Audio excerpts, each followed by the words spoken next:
Let me be clear with the House. A trade war is in nobody's interests.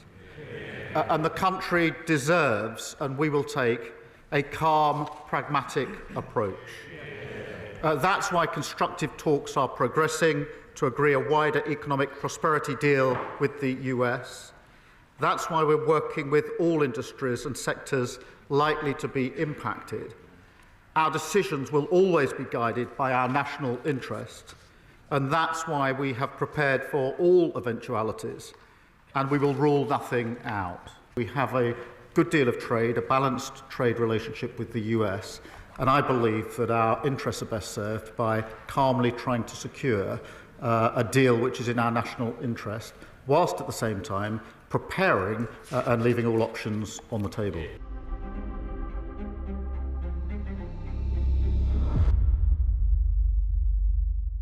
On our response, all I can say is that there will be one.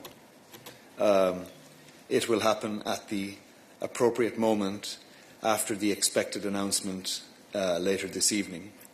And concerning your question whether we've done maths on the potential impact on the European economy of such measures, the answer is yes, of course. I'm not going to present any of that analysis here now. There'll be a time for doing that in the coming days and weeks. But right now we're just in waiting mode, and we will issue our formal European Union response at the appropriate moment.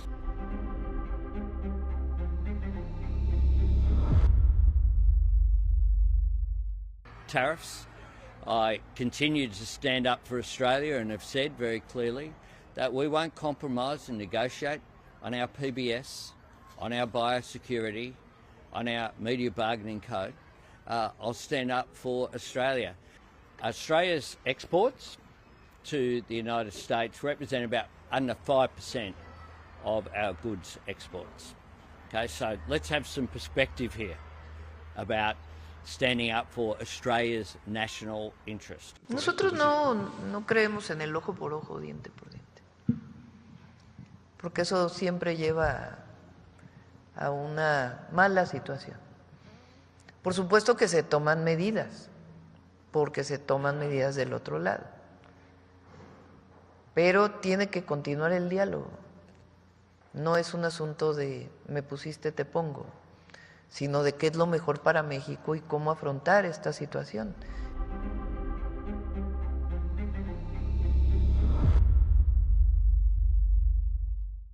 President Trump is in the process of trying to fundamentally restructure the U.S. economy, and that means that our economy here needs to change dramatically as well. And as I made clear to President Trump in our call last week, I will reject all attempts to weaken Canada, all attempts to wear us down, to break us down so that America can own us. As you know, I spoke with the President last week. We had a very constructive, very productive conversation. Part of that conversation included two commitments. The first was that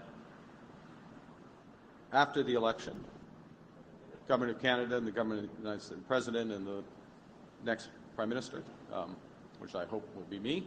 I'm working hard every day to be that person, but we will sit down, those individuals will sit down and begin comprehensive negotiations. That's the first thing. The second thing we agreed was that our principals, our ministers, would be in close contact during this period. And that is the case. Minister LeBlanc has been in contact with Secretary Lutnick, Secretary of Commerce Lutnick. That is a regular, ongoing conversation. As I also mentioned to the President, and was very clear, we will respond to additional measures. So we will put in place retaliatory measures if there are additional measures put against Canada tomorrow. We are going to be very deliberate in terms of the measures we take to fight for Canada, fight against these unjustified measures by the U.S. administration, but also to protect to have that minimal impact in Canada. We will not disadvantage Canadian producers and Canadian workers relative to American workers. So there are measures that we can take that at a minimum level the playing field with the United States. And again, it depends on the broader measures they take tomorrow, if indeed they do against Canada. Thank you.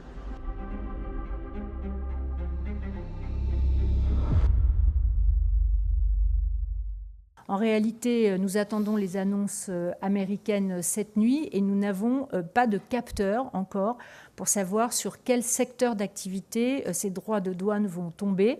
Nous savons en revanche qu'ils risquent d'être assez puissants. On parle entre 20 et 25% de droits de douane, ce qui évidemment va amener des désordres assez importants économiques, à la fois en Europe, bien sûr, sur les produits qui seront touchés, mais également aux États-Unis. La première riposte qui aura lieu mi-avril est une riposte à l'attaque sur l'acier et l'aluminium. Donc, ce qui va être annoncé mi-avril, c'est cette première réponse à ce que nous avons aujourd'hui sur les droits de douane déjà décidés sur acier et aluminium. Et ensuite, il va y avoir une étude précise, catégorie par catégorie, secteur d'activité par secteur d'activité, et une décision européenne qui devrait être annoncée avant la fin du mois d'avril de façon concordante, unie et forte de la part de l'Union européenne. Donc les travaux sont en cours pour savoir quels secteurs d'activité vont être les porteurs de cette riposte. Les secteurs d'activité, il ne faut pas que non plus on se mette une batte dans le pied nous-mêmes, donc il faut qu'on soit très vigilant sur le choix de ces secteurs d'activité et en même temps très puissants et très unis, parce que évidemment une des stratégies qui va être prise par les États-Unis va être d'essayer de nous désunir et de trouver des points de divergence entre les pays européens. Donc on est très concentré sur des décisions qui seront des décisions collégiales.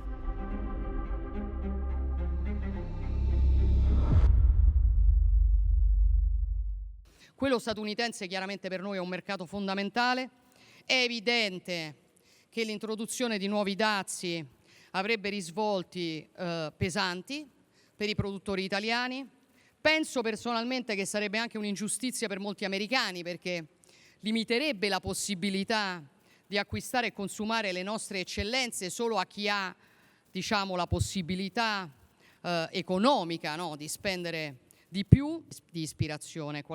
È la ragione per la quale resto convinta che si debba lavorare per scongiurare in tutti i modi possibili una guerra commerciale che non avvantaggerebbe nessuno negli Stati Uniti e nell'Europa, il che ovviamente non esclude, se necessario, di dover anche immaginare risposte adeguate a difendere le nostre produzioni.